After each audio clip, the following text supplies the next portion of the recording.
Idyllic Dorset countryside, a straight stretch of rural road, and Harriet Shaw is returning home from uni, having just completed her degree. Bang! And suddenly she's 30 seconds from death. The reason? The other driver was drinking milkshake and changing the CD when he swerved across two lanes to smack head-on into Harriet. Normally, the people that you're hitting are worse affected than you are yourself, so you've then got to live with that guilt. I'd just say, can you live with yourself? If you do this, can you live with yourself? This driver was young, inexperienced and clearly took his attention off the road, but the results were catastrophic, with Harriet's broken bones now held intact with more solid metal than remains in her shattered car.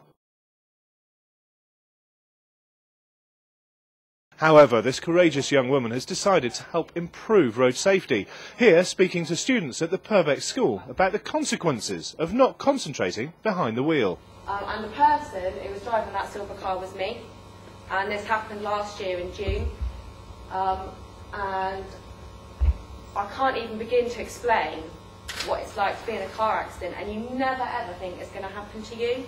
It's all part of a Road Safety Day championed by the Wareham Safer neighbourhood team. I'm very proud to be involved because this is multi-agency work at its very best. It's involving all the key partner agencies, and actually this is the first time everybody has come together for a full day in the school's curriculum, and this is pioneered by the Purbeck School. It made me think a lot more about driving and safety and things.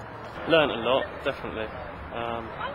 Does put some people off driving a bit though.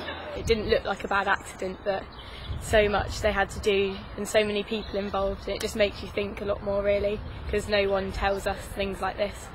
Dorset Police and partners are currently running the No Excuse campaign, cracking down on antisocial and illegal driving. Through education, information and enforcement, it's hoped that someone else won't have to go through Harriet's experience and that of her friends and family. I don't remember the bit where I was most ill, but they do. And they had the worry, they had to live with the worry of, oh no, she might not make it, whereas I wasn't conscious for that. And it has affected them in a big way. In some ways positively, like my dad's a safer driver now, and in some ways negatively, like my mum's a lot more emotional, but we've all just got to deal with it and get on. Dorset police officers don't want to spoil young people's enjoyment of the road and the extra freedom it provides, but they do want every driver to pay attention and concentrate. As Harriet points out, she didn't used to think of changing a CD and drink driving as the same thing, but now she realises they can have the same devastating consequences. Adrian Butterworth, Dorset Police, the Purbeck School.